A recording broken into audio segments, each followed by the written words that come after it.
Stay back there, Penn. Good evening, everybody. Welcome to Book Passage. My name is Karen West, and I want to welcome, there's all of you that are here in the room, and I'm so glad you are back because I missed you for 2 years. There was like 2 years when we didn't do any physical events in the store, and we were just going virtual all the time, and I hope that you caught some of that on our YouTube channel because we have a whole Alexandrian library of fabulous events that we did during COVID. And so tonight, there are people watching virtually. There will be hundreds of people that are joining us out there. So I welcome all of you that are watching us virtually this evening. Now, when I get a chance to book Penn Jillette, when that email hits my computer and I see that name coming, I clear all the decks on my calendar. It's a red marker on that date when he's going to be here because he is not to be missed. I got to work with him when he was on tour for God Know, and I've never forgotten it. So when I saw that he was coming back again, could not be more delighted to welcome you back, Penn. He is on the level of Richard Dawkins coming to the store, Christopher Hitchens, I'm thinking in the God Know realm, but I know that you know him mostly perhaps from his Magic Aqua Teller. I don't know if you are Vegas denizens or if you travel to see the show. It's extraordinary, it's clever, it's intelligent, and I can't get enough of it, and he's possibly the only reason I go to Vegas because the cigarette smoke, I can't deal with it, but I will go to see those two men do their thing. And I have to say that his show, Bullshit, Penn, I blame you that every time I go to a bathroom, whether it's across the country, I drove cross country twice this summer, and if I'm in an airport, I never hit the toilet seat without thinking of the two of you because of Bullshit. And what you taught me, you don't need that little paper thing. Don't use it. If you saw Bullshit, I always think of them. So now he's giving us this great novel, and this novel reminds me a lot of like the way that Christopher Moore writes. He's one of my favorite writers as well. Random has at the core of it a young man that's about to turn 21, and this guy fate has fallen on him in a most hideous way. He's in Las Vegas. His dad has done him wrong and left him with this incredible debt, and then he owes this debt to an even worse person than a father that does something like that. Now, these are the sort of circumstances in life where you might say to yourself you would take up prayer. I don't know if any of you in the audience, if you've ever had a health scare or something on a plane when there's too much turbulence, and even if you're like an atheist like me, you start to think, well, should I pray? Is this something that I should maybe, use a little bit of? Penn's not going to have any of that in this novel for this guy. This guy is going to get out of his troubles using something called random theory, which I love so much because I'm a philosophy graduate and I like to roll a dice occasionally. And so he uses this practice to work his way out of his troubles. But it's a uproarious ride through Vegas with this young man and his philosophy of how he's going to tackle his circumstances. It's done with Penn's big mind, big heart, and generous sense of humor. So please welcome Penn Jillette.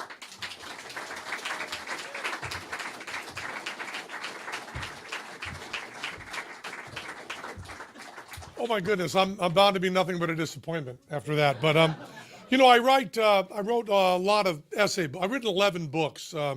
Some of them with Teller, and only 2 novels. This is my second novel, and the essay books sell pretty well, like bestsellers and stuff, and the novels don't. But I really felt really compelled to write this. I've been working on this book in one way or another for about 30 years. And I'll tell you a little bit about the story of that. But then during the lockdown, Ivanka Trump said, write a book, learn a language. So I did. I try to do exactly what she tells me to. So I studied Spanish and I wrote this book. I'm going to tell you some true stories that led me to this book, but I'm going to lie about them because to make them better stories a little bit, but also because it's very personal stuff that I'm not, I don't have the right to really spread around.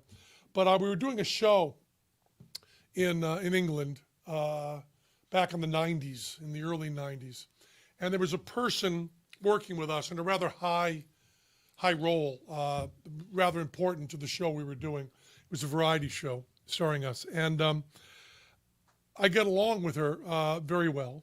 And then one day she rather oddly called me into the office and closed the door, and I was thinking, hey now. But she wanted to talk to me, and she said she trusted me, and she wanted to tell me a story. And she asked me if I read a book called The Dice Man, which was a book written in the late 70s, I think, maybe mid 70s, and it's essentially a parody of Est. It's making fun of self-help movements, and also it's very particularly Est, very targeted at Est, which was the what's his name, Warner Earhart or something.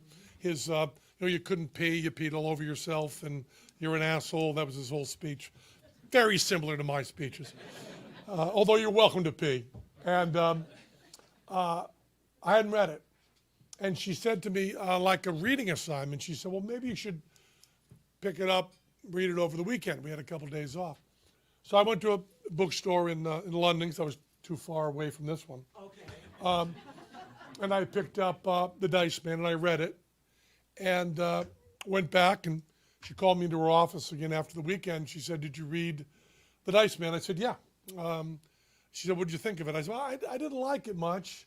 I don't like satire very much, which is true. I really don't. I don't like parody very much. I like people to say what they mean.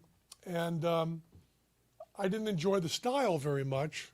But boy, the idea is compelling. The idea of making your decisions by rolls of a dice. And there are people doing this on the web. There are people that have lived their life by dice. As a matter of fact, I'm going to forget his name right now. The guy who started Chuck E. Cheese and started Atari, Commodore. What's the guy's name? Billionaire. Yeah. He lives his life by dice. And it's very specific the way people do it, because you do not live your life truly randomly. You don't just roll the dice making up, 11 things you'll do. You roll the dice based on the things you want to do. And one of the things this nut, who's parodied in the book, who was considered a figure to make fun of, is you make a bell chart, right? And the thing you want to do most, you put in the middle as a 7. The things you want to do least, you put it, of course, 2 and 12.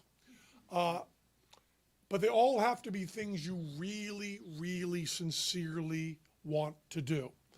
The idea from the people that do this is that we have this, it's kind of like a personal election that happens, in that when you're deciding what to do, whether this be who you're going to go on a date with, what you're going to do sexually, or what you're going to have for dinner, what you're going to watch on TV, you go with the thing you want to do the most. Now, that's obvious. Of course you do that. But what's interesting is there's all these other things that you sincerely wanted to do that you don't get to. It's always the winner that wins. It's winner take all. And the people that live dice life, some of them, the one that interests me, are really interested in expressing parts of their sincere heart that don't win. The parts of they really want to do, but they don't want to do most. And the idea is that there's all these things that are really us, sincerely us, but only certain ones we act on. So I'd read the book, and I told her that, and so I found that very compelling. As a matter of fact, if it weren't comedy, if it weren't parody, I'd actually go for this as an idea.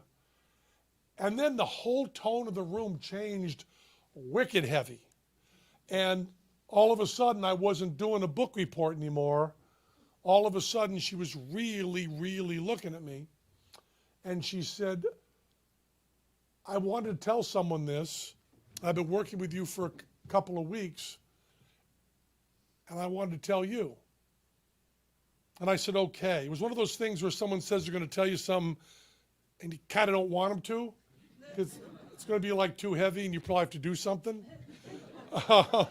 So it was too heavy. She explained to me that she was very, very, very close to her brother, and that a couple of months beforehand, she'd gone over to her brother's apartment and found that he had hanged himself. He killed himself, and they were very close. And she went back to her apartment, and she did a little bit of dealing with the stuff you have to do when a family member does that. But right after that, and I don't like using clinical terms in a non-clinical way, but I'm quoting her, she became catatonic. She was sitting on her couch and could not function. She was not going to work. She was not seeing friends. She was rarely eating. She was not taking care of herself. She was just sitting there. And she had, coincidentally, some time before her brother had killed himself, she had read the book, The Dice Man, and had not liked it at all. But like me, she was compelled by the idea of making decisions. And she had some dice, or she went and got them. I don't know that part of the story. And she made a bell curve of the things that she should be doing and what she'd want to do. And she assigned one of those things to each number, once again in a bell curve, 7 most likely, 12 and 2 least likely. And she promised herself in that moment, before she rolled the dice, that whatever that number came up, she would instantly act upon it. Instantly. And I don't mean not second guess it, not say what you're hoping is going to come out, but when those dice hit, you fucking act. Instantly. And she said she did that, and it worked. She acted instantly. And it was a revelation for her. It was religious for her. And from that moment, she started rolling her dice anytime she had doubt. Now, that's an important thing about this. If you know what you want to do, and there's no doubt you're just going to do it, then the dice are useless. But if you have, I don't know, do I want Indian food or do I want pizza? Boom, dice. And it also does not have to be 11 choices, of course. You could have 4, 5, 6, 7, 8, 9, 10, I'm going to do this, and leave the numbers on the outside. Or you can do odd or even if you want 50-50 chance. But wait a minute, Penn. Odd or even 50-50 chance, there's no one, so it does work out that way because of how often they come up. But that's not important. That's the arithmetic, and I try to hide that in the book so no one cares. But the arithmetic does work. And she'd been living like that. So after she told me that, of course, I guess my questions should have been, how's your life going? Have you gotten over it? How you doing? You okay? But that wasn't my question. My question was, we talked to the producers about coming over here and doing this series. You were considered out of our possibility, that our show was too small, we didn't have enough money, so you wouldn't do our show. And then when you did say you'd do our show, everybody was shocked. And she said, yeah, I rolled the 9. And I said, so you're doing our show because of the dice? She said, yeah, it was not my first choice. And I went, oh. And then she opened her briefcase, and in it were 2, and I of course didn't check, but very ornate dice, like they looked gold, and the pips were some sort of jewel, And I said, so you're living dice life now? And she said, yes. Oh, yes. And I said, oh, you're making decisions on our show. Are you rolling the dice? And she said, only when I'm not sure. I said, so some of our show is random? And she said, yes. And I went, oh. And we finished out the show, and boy, that was in my head like a diamond bullet. And for years, I would tell people that story, changing more and more of the details so that I wouldn't be betraying any confidence. But I told my friends that. And I said, I want to do something with this. And I went online and there were people kind of doing this, but it was kind of jive. Didn't really dig it. Nobody was, and the book, The Dice Man, was there, but it was ridiculing it. Nobody was dealing with what I thought was the heart of the matter. So anybody who I'd have dinner with, I'd tell them about this story, about the dice, and talk about it all the time. And then, when it got to be the end of the last century, I told this story to a bunch of my friends, and two of them, coincidentally, both of them women, called me up and said, I'm going through a really tough time. One of them was a divorce, one of them was something with their children. And I'm going to start living dice life. And I said, whoa, listen, I'm talking about like doing a fucking book or something. I think it's wicked dangerous. I think it's wicked dangerous. I don't think you should do it. I think you should make decisions like a grown-up. You should not be rolling fucking dice. And both of them were tremendously smart. One of them was in biotech, and one of them was in software development. Both brilliant people. And they said, no, I'm going to do it. And I said, well, two things. First of all, I don't think you should do it. Second of all, tell me everything.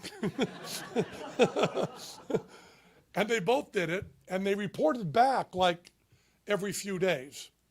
And they all said different things. Both of them said different things, except for one thing, which they both said, which really blew my mind. They said, you do end up having sex with people at Starbucks.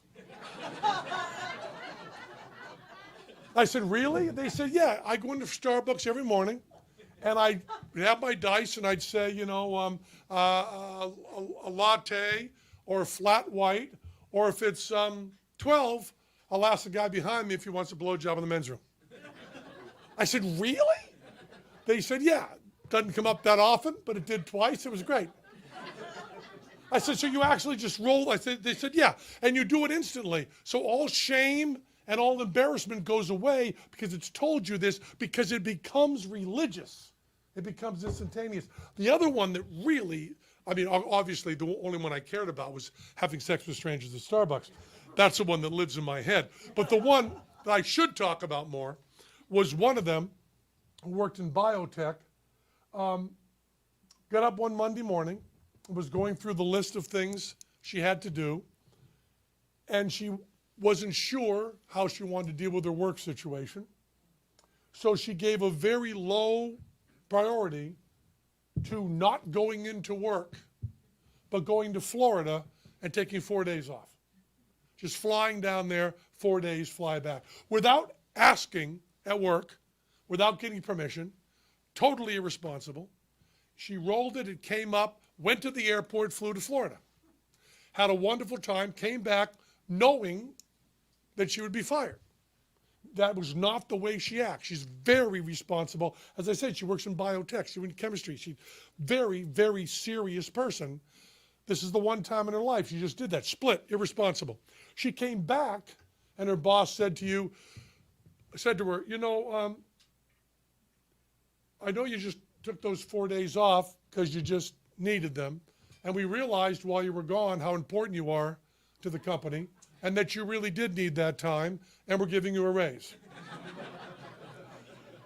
And both of these women, this was, as I said, this was over 20 years ago. I'm still friends with both of them.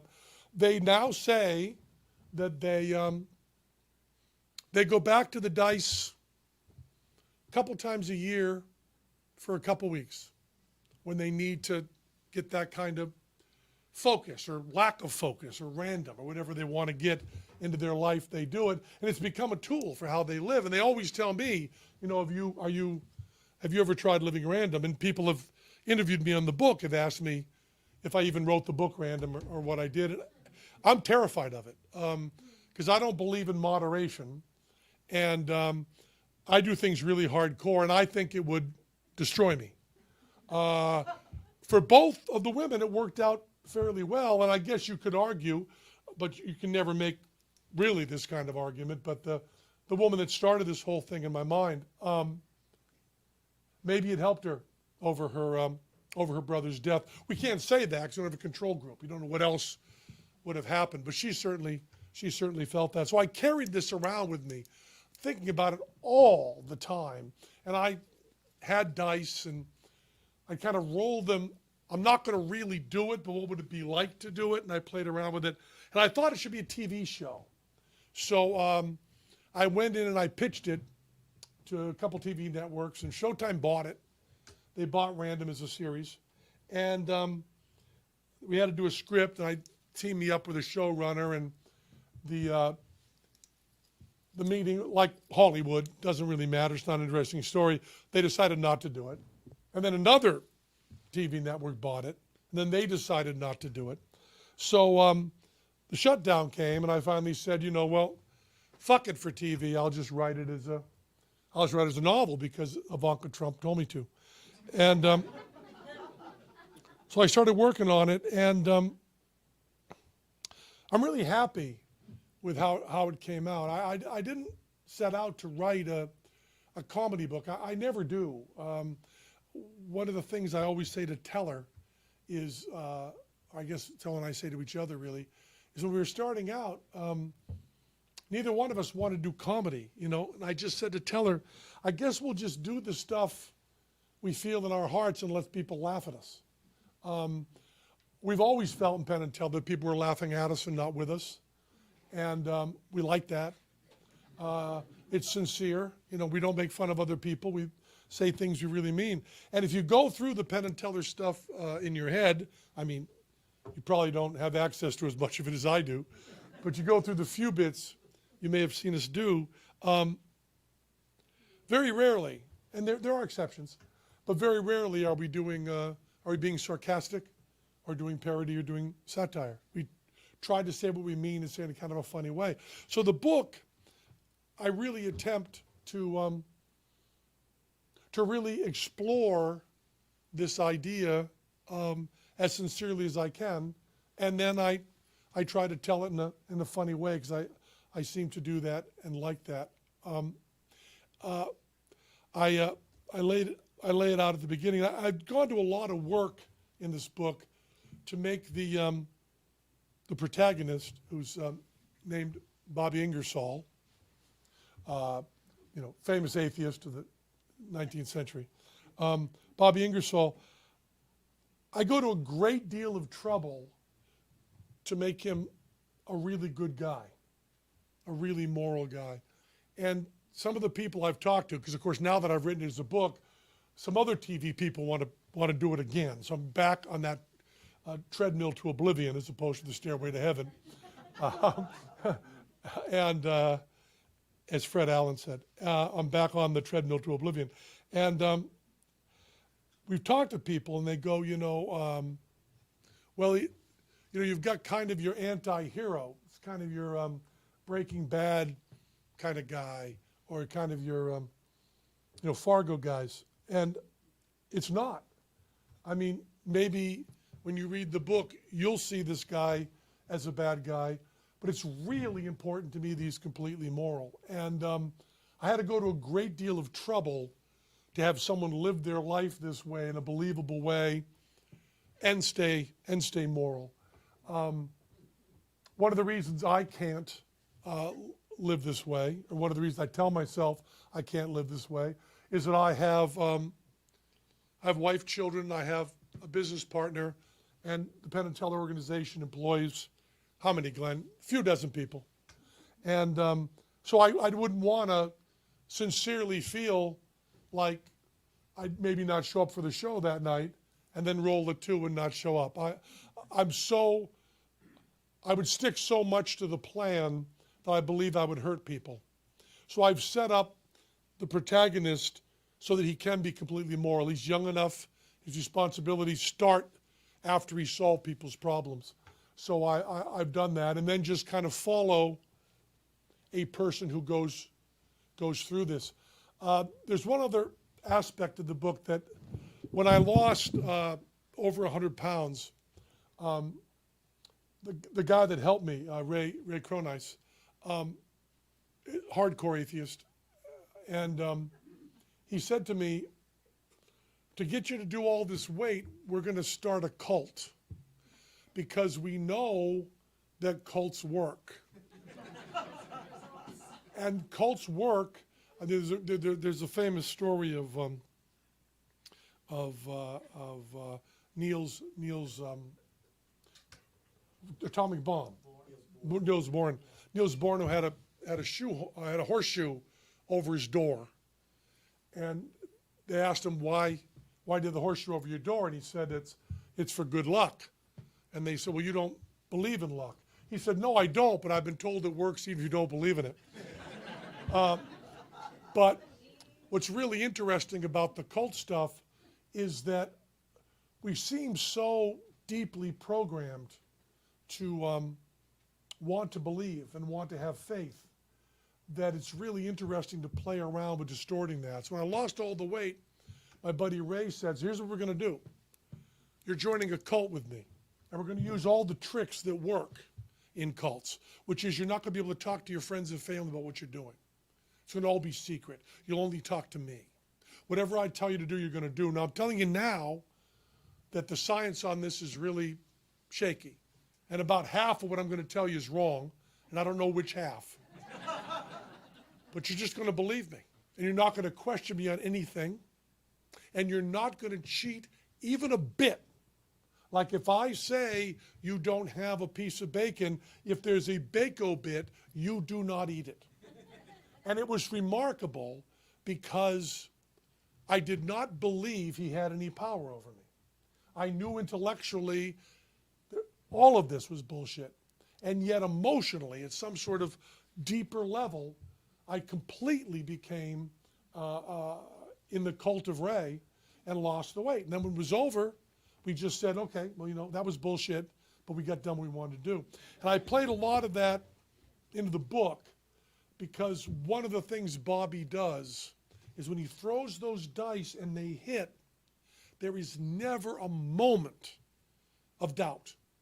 That is what he's going to do. And so I'm going to read you the opening here, where it explains it. And it starts with David Rule, a quote, who's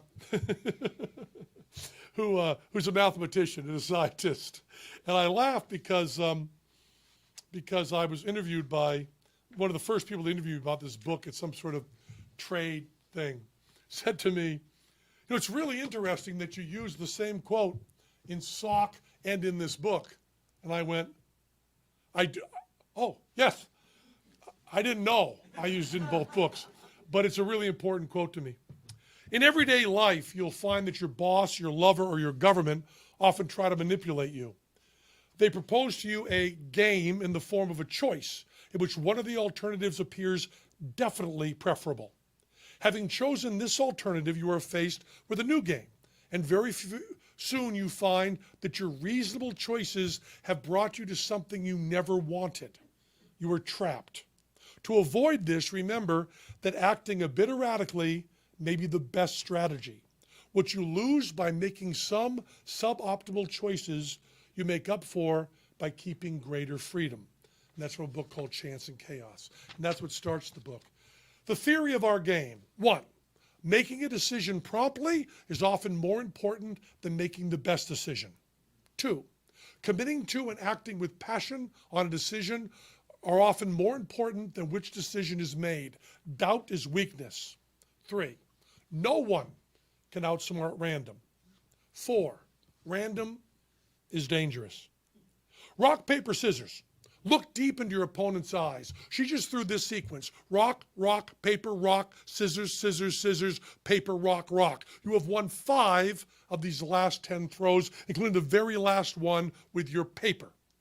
The next one is the tiebreaker, but just a temporary tiebreaker. There'll be more ties. You get another 90 throws to go with her. The wager is for the best of 100 throws. If at the end of those 100 throws, you have more wins than she, you get the deed to her house. If she has the most wins, you are going to be homeless. You do not have any nest egg. If you tie at 50 wins each, you both keep your respective houses, and you've both had 100 throws of heart-racing excitement.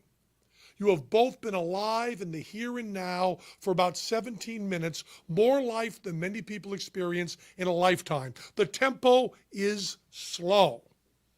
There's no rush. Look hard into her eyes. Smell her. Feel the vibe in the room. Psych her out. While looking deep into her eyes, say, my next throw will be paper. Really.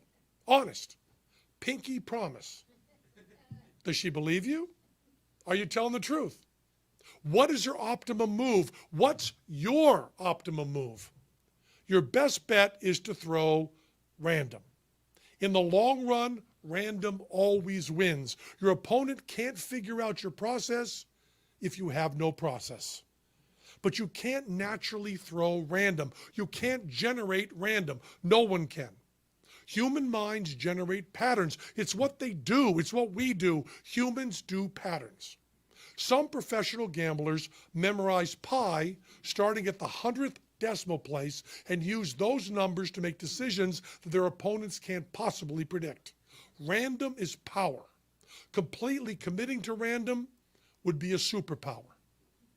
You throw paper, and eventually you win her house. That's the opening of the book and kind of lays it out. And then I have the story of Bobby Ingersoll, whose father, all the numbers in this are all set to just make it so they work. His father's an asshole who is into a very, very bad guy for a huge amount of money. I forgot the arithmetic, but it's millions. He has a job driving a sign up and down the strip. And if he doesn't get impossible amount of money, $2 million, by the day after his 21st birthday, the bad guy is going to kill him, his mother, his sister, and, although he doesn't care very much, his father. So he steals and robs and gets lucky a few times and comes up with about 1/10 of the amount of money he needs. Then he goes into a casino and he places it all on Yo 11 and says, if I lose, I'm dead. If I win, I'm all set. And he also promises himself that if he wins, that he will dedicate the rest of his life to random and assume that he died that day. I'm going to read more from this in a moment. I got 2 other excerpts, but I'm going to use you guys, if I could. I got to go on the Today Show on Thursday to pimp the fucking book.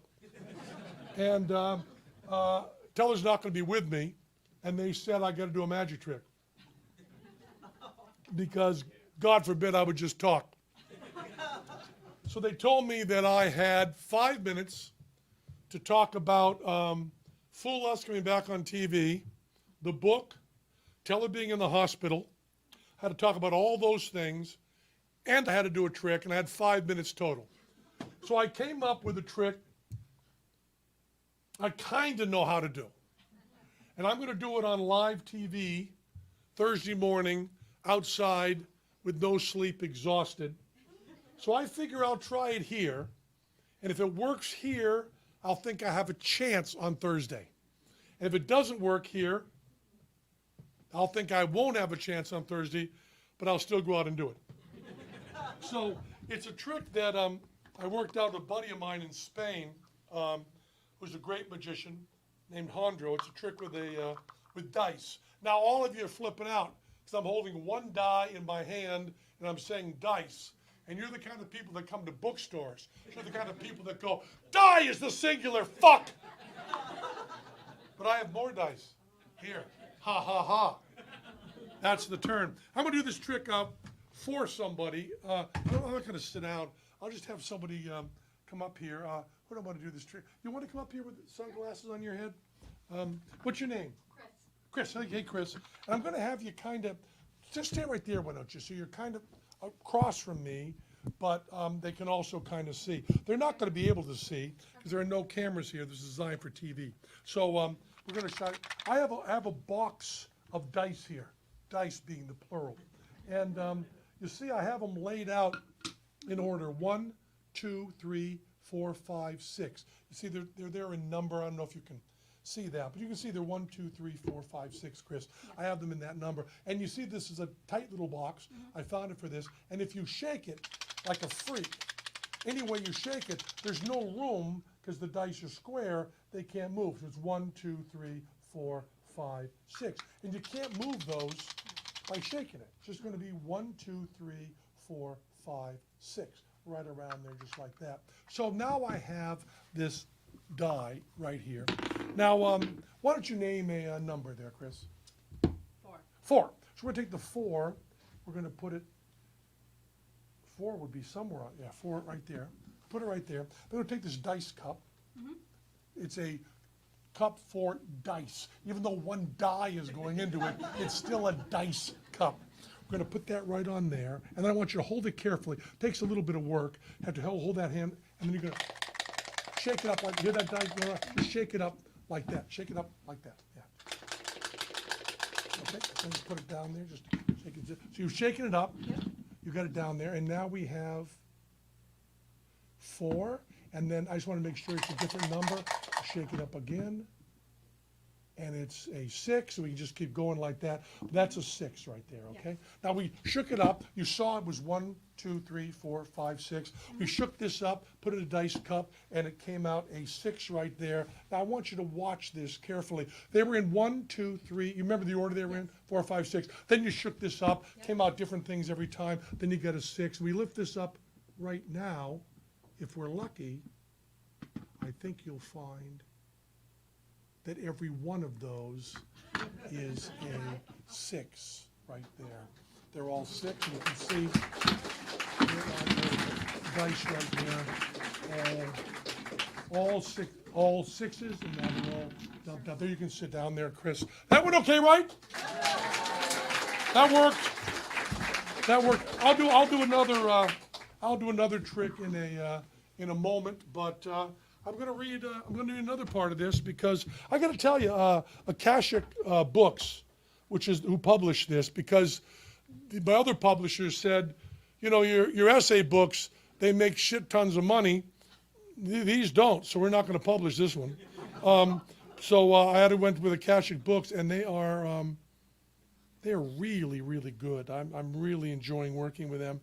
And he actually picked these excerpts for me because I can't tell what's really good. So this is right after he's rolled the dice at a casino called Shotgun Perry's. And because casinos in Vegas don't gamble. Casinos, if you go in there and say, I get $1 million, I want to put it on red and spin the roulette wheel, they won't let you do that. MGM won't let you do that. Caesars won't let you do that because they could actually, they're actually gambling. And if they take a bunch of bets, the law of very big numbers shows them exactly what they'll make. So there's no gambling done on their side. But there are still some nuts, it used to be Binions in Vegas, where they will cover any bet because it's not owned by a corporation, it's owned by a crazy person. So I've postulated Shotgun Perry's as where he went in and rolled the dice and won. Bobby died at Shotgun Perry's casino at 1:48 on the morning of June 1st, his 21st birthday. That Bobby Ingersoll was gone. His odds had been bad. He had a very slim chance of living, but chance gave him another life. He was born again. The new Bobby Ingersoll saw through the illusion of cause and effect. The new Bobby had no agency of his own. This Bobby Ingersoll did not own his life. The dice now owned Bobby.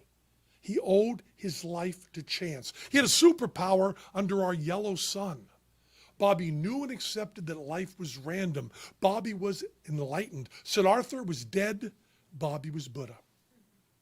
Bobby asked Shotgun Perry's if he could use a room with a computer and a phone. The security guards gave him one. Casinos will do anything to keep high rollers in the building. They need them to bet again and maybe lose some back. So Bobby had a room and dinner and any show he wanted. Hey, you like hookers? But Bobby was different from any high roller, and everyone could feel it. It was not that he would never gamble again. From now on, he would do nothing but gamble. But there would be no more games of chance for Bobby. Now it was nothing but chance. It wasn't a fucking game. He called his mother and sister and told them they were safe. They cried. Then he told them again they were safe. They cried more. Then he told them for real they were safe. They cried. Then he told them why they were safe. They cried. Then he told them they were really honestly safe. They cried. During all the weeping, they each said, "Are you kidding?" Bobby thought about that.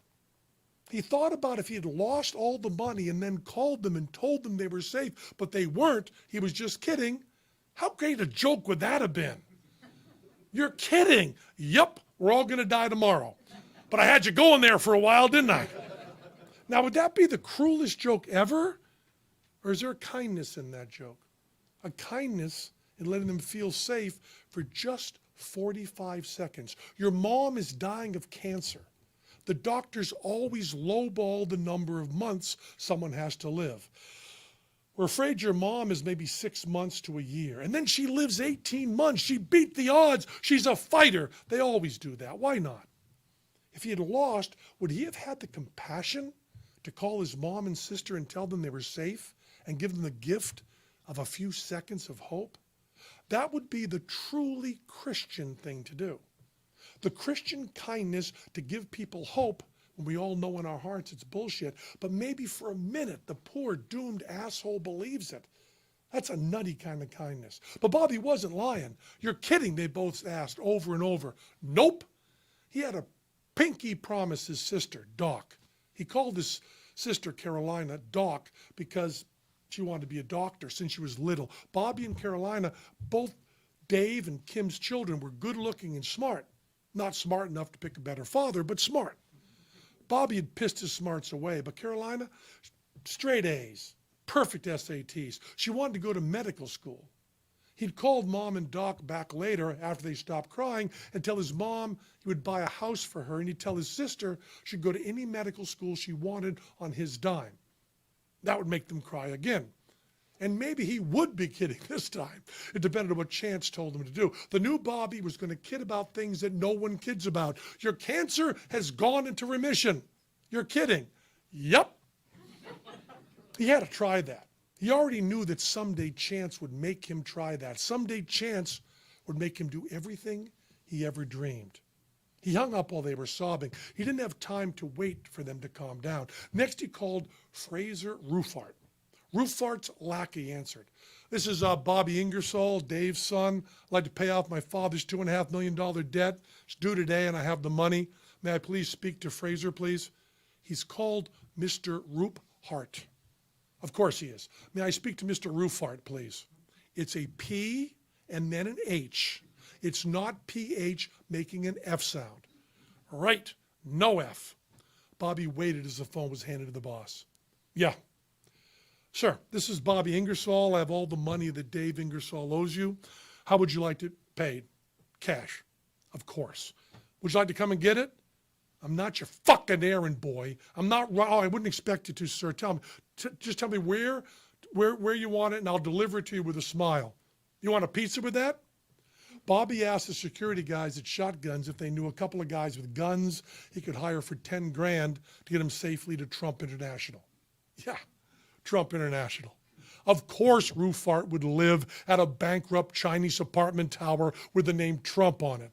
And called international. An airport can be international. A corporation with offices around the world can be international. A bus station in Buffalo, New York can be international. But a single hotel timeshare cannot be international. It's in one nation. What an asshole! Ruffart was Trump people. There's an expression. You can't bullshit a bullshitter. That couldn't be further from the truth. The easiest people to rip off are liars. Ruffart believed that he was the bad guy, that he was the one ripping off people. So when they put the name of a TV fake billionaire in big fake gold letters on a Chinese building in Vegas, Ruffart thought that was classy. He believed the white glove 24-hour security bullshit. He thought he was buying a condo that would go up in value. Not one that some incompetent TV personality and his shyster partners would take right into the dumpster. he might as well have bought a timeshare. They do have them right in the same building. There was a lot of typing and a bunch of forms to fill out, but after 3 hours, Bobby got $2.5 million in cash out of the casino cage. He threw it in a bucket and handed it to one of the large, serious men he had hired to go with him. It's like the fur hat guys at Buckingham Palace. A big part of their job is simply not smiling. If this had been happening a few months later, when Bobby was more in a new groove, he would have bought them big fur hats and asked them to wear them. But he was brand new to the wonders of living by chance. The straight-faced guys came with their own limo. Bobby got in the back with one of them. He left the money up front with the driver. Ruffard had said no to the pizza. Bobby stopped and got him a large Hawaiian pie. Fuck him. Just fuck him in the neck. The pizza said that. The kind of fuck you that pushes up your glasses with your middle finger, passing an asshole in a revolving door. It's a pure fuck you of ham and pineapple. The three of them walked into the penthouse of Trump International with a nice hot Hawaiian pie and $2.5 million in cash in a white Home Depot bucket. Stephen Fry elaborates on Oscar Wilde's idea that needle-dick dictator wannabes have a deplorable taste in interior decorating. Terrible taste, white and golden pillars. Bobby gave $2.5 million and a pizza to the fuck who sent lackeys to finger and feel up his sister and his mom, the needle-dick fuck who had planned to enjoy killing Bobby's whole family. Ruffard didn't take the money, one of the lackeys did. It looked like Ruffard wouldn't touch anything. There was hand sanitizer all over his office. Ruffard gestured to his lackeys to take the pizza out of the room. Get this stinking pizza out of here. Good. He understood. So, I don't know. I had another excerpt, but I talked too much up at the top, so I guess I'll go to Q&A. I got time? You want me to do another excerpt? Or want me to do a card trick? Card trick, sure. Fuck your book, magic boy. Yeah, fuck your book, magic boy. Do a card trick. So we now know there's one thing that people prefer a card trick to, and that is reading aloud. We found the one thing. I need somebody here with, oh, you still want me up here? I guess I can do this up here. I need someone that has back pockets. Do you have back pockets? Yeah, come up. What's your name? Lori. Lauren? Lori. Lori. Yeah, I'm going to have you come over here. I want you on my other side. And you've got back pockets, you're sure? Yeah. Okay, face me, Lori. Because I'm going to do this thing. I was looking at you with your hair and stuff, and I was thinking, kind of a smart ass. And the important thing about this is to have a smart ass. This is all about, Lori, it's all about you being a smart ass, okay? We got a deck of cards here, okay? And you're going to prove to everybody that you are indeed a smart ass. Now, you know how to cut a deck of cards, Sure. right? You know the words, this means cut, and this is completing the cut, okay? So you got your cards here. You see it's a normal deck. I have big indexes because I don't see well. But this means cut, and this means complete the cut. All right. So when I say cut, you cut like this, then complete the cut. And that brings you into the middle of the deck, depending on how deep you cut. So I want to see if you do that right. I'm going to watch you carefully. Just go ahead, cut. No, take the card. You need both hands. Take the cards, cut, complete the cut.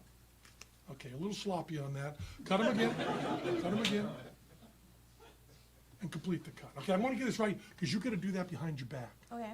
You do that behind your back. Sure. What you're going to do is you're going to go behind your back like this.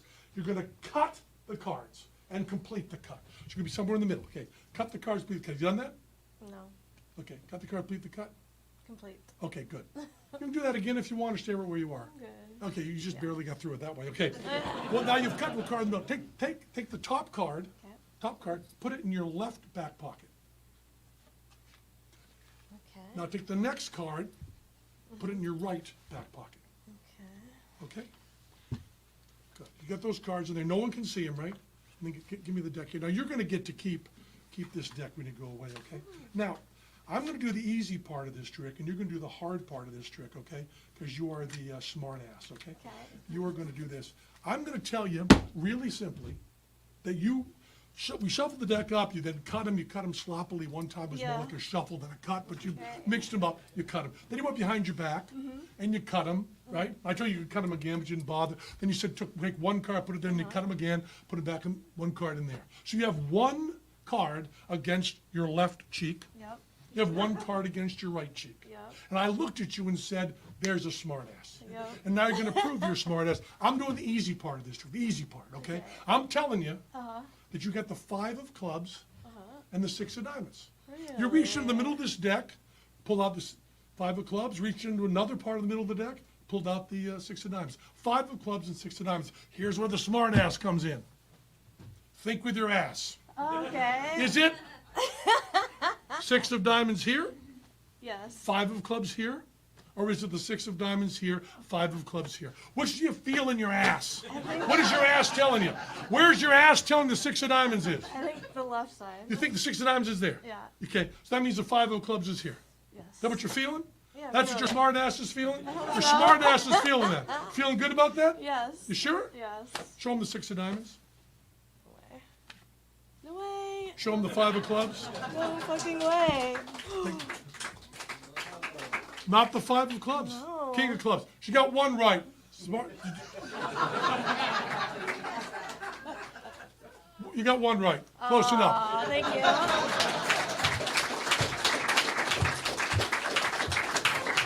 Now, do you want to do a Q&A now? Yeah, let's do Q&A. Sir. So I'm the kind of person who comes to a bookstore. So I noticed that the depiction of the dice. Are wrong, yeah. That's because they're also two-dimensional. So those are not actually working dice. They're pictures of dice. No, I mean, that's a smart-ass answer. But what he's saying is a die always, well, not always, for the past 200 years. Before that, they were not the same.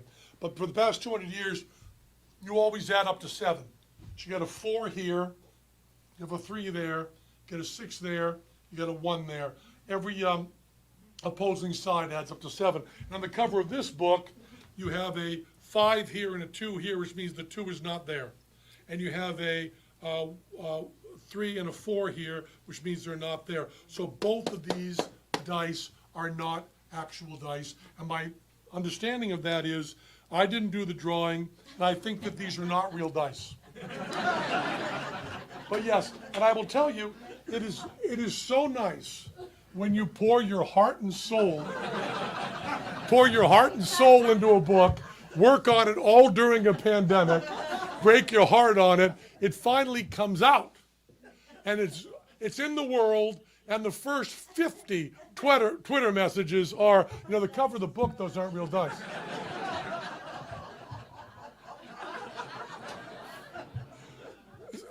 Yes. Are you sure they're not real dice? Yes, I'm sure. Yeah.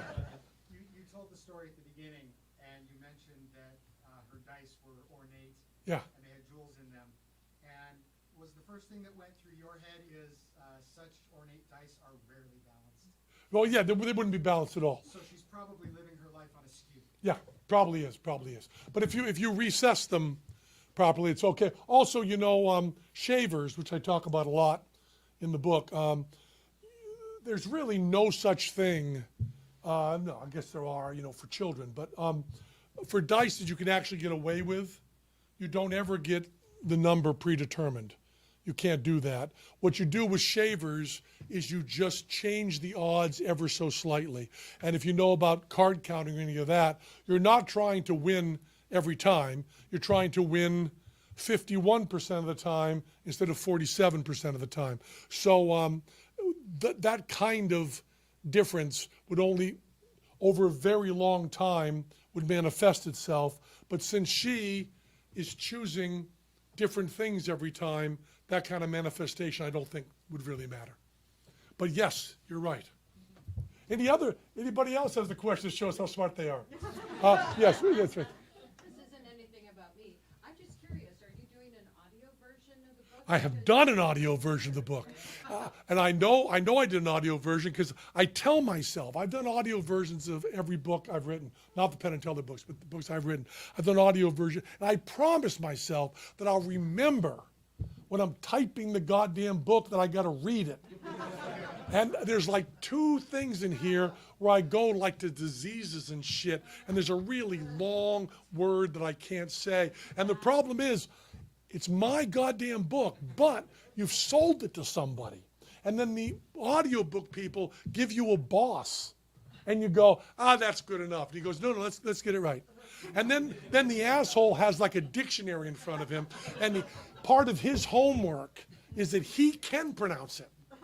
So he just says, "Fliptas," and he goes, "Oh, God damn it!" But I did fight with him on one thing, and I'm talking about, because what else would I be talking about? I'm talking about a woman's breasts, and the plural of areola. I had areolae, which I thought made sense, but they told me the actual one is a word that I couldn't even. I don't know.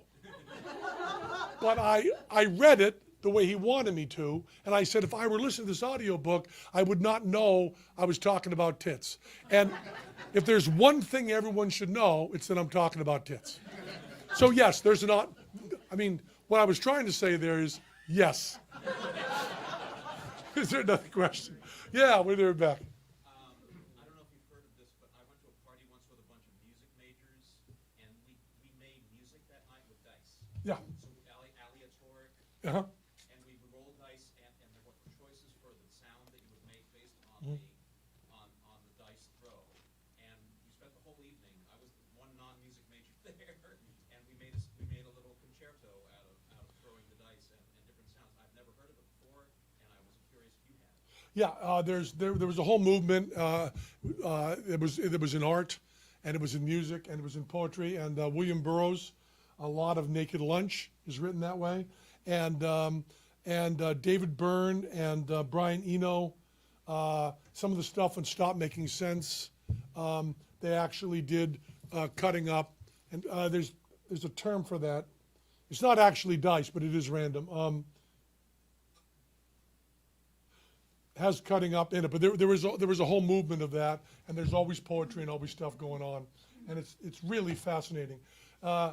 It's also amazing how once it's been done, if you listen to any of the stuff on that David Byrne remain or Talking Heads Remain in the Light record.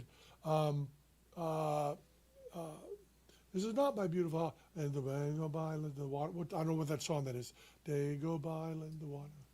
I said to myself, this is not my beautiful heart. If you listen to that, the first verse is at random, and yet you make connections. It is remarkable how human beings cannot perceive random. And it's why in the book he overcomes incredible obstacles, because the people he's fighting against are trying to predict his moves. I know I'm friends with several professional poker players, and they say you can't put a person on a hand if they don't know what it is. So if someone looks at their card and doesn't see that they're pulling for an inside straight and doesn't see that they've made it, you can't possibly read it in their face. And random brings you that, because playing a game with someone who's not good at it, they will actually get, not in the long run, but there are times they'll actually be able to do incredible things because you would have never predicted it. Name of the song is Once in a Lifetime. Once in a lifetime, of course. Thank you. Just looked it up. Thank you. This is not my beautiful. Oh yeah. I'm not going to be able to hear you because I'm deaf as a post.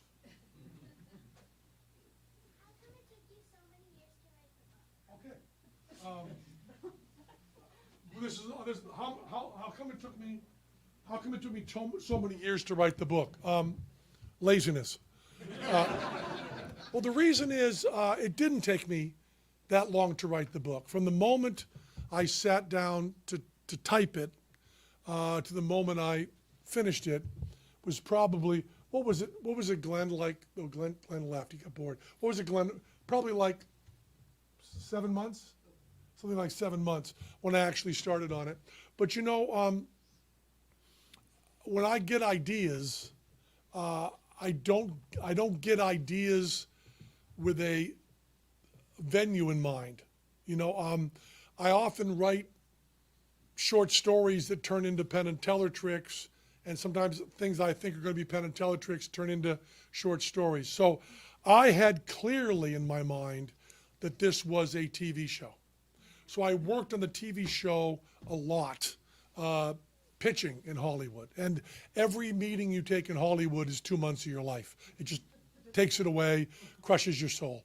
So I was doing pitches on this. I was doing notes. I'd written a script. I had all this stuff. So I really hadn't focused on writing a book. So it wasn't 30 years of writing every day. Also, during the pandemic was the first time I got to really write a book. Every other book I've written has been in stolen moments. I talk to my friends who do write all the time, like Neil Gaiman's a good buddy of mine, and I don't know if you know Elizabeth McCracken, one of my favorite writers. She just kills me dead, and she will talk to me about how you get up, you make a cup of tea, you have this 3-hour period, then you take a break. My books are all written. We have 20 minutes before we're going on. I pull out my laptop and I write some. So this is the first book where I actually was able to plan to, I'll get up at 8, I'll spend an hour doing exercise, meditation, then I'm going to sit down for an hour, writing the book, take a 5-minute break, and write another hour. And it was really a nutty experience. I'd never done that before, lived like a writer, because I'm usually carny trash who's doing a book on the side. Oh, I know why it was the King of Clubs. Just came to me. Yes? The process for writing a book of essays varies greatly from writing one large story. I'll tell you, I find fiction more honest in a certain way. This book is full of true stories. One of the major characters, Melvin, is a guy named Norman, who's a buddy of mine, Norman Beck, who's a magician. And everything about it, the story of the lottery and everything, is absolutely true. And the characters in here are people that I know, some of them under their own names. Piff the Magic Dragon, one of my closest friends, appears in the book, which, incidentally, I was talking to the TV people, and they were talking about, if we get this on TV, who would we thinking of to play Piff the Magic Dragon? I said, Piff the fucking Magic Dragon. And, my mentor, my dear friend, Johnny Thompson, who worked in everything with Penn and Teller for 25 years, and who I love dearly, who died in 2019.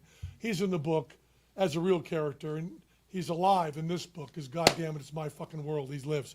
But I find that when I'm writing essays, and I put real stories in them, which I do, I sometimes get so wrapped up in telling the truth and checking myself that I feel I lose some of the truth from the heart. And when I'm writing fiction, I seem to take those same things, but I don't second guess myself. So it's really a nice feeling. I've read a lot of people writing books about writing books, and they always have this really smart advice about making outlines and having it all what you're going to do. And then I didn't do any of that. I get the book in my head, and I just I do it all. I don't do cards or outlines or anything, and then I just write it down. I will give you, I think, one of the best things that helps me get work done without having to work. It's a really good thing for lazy people, which is when I'm writing, I'll set an alarm for 27 minutes and say I'm going to write for 27 minutes. And when the alarm goes off, 27 minutes, beep, beep, beep, beep, beep, what I do is I pick my fingers up from the keyboard. And I will do that in the middle of a word, in the middle of a sentence. I do not finish the thought. I do not finish the paragraph. I do not finish the page. It's totally done by time. And then I find that stays like a stone in my shoe for all the rest of the time, and I keep working on it without even having to work on it, without even sitting down or anything. I just keep working, and the next time I go to it, I'm just flying through. Because just because I'm annoyed, I keep writing in my head because I did that really unpleasant thing of just lifting my hands up and not supposed to. And I've been doing that on all the stuff I write, the Penn and Teller stuff and everything.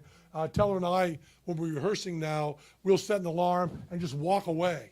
And man, your stomach grumbles, you got a headache, your whole body aches, but then 4 hours later, you've done like a half hour of work that you didn't have to do.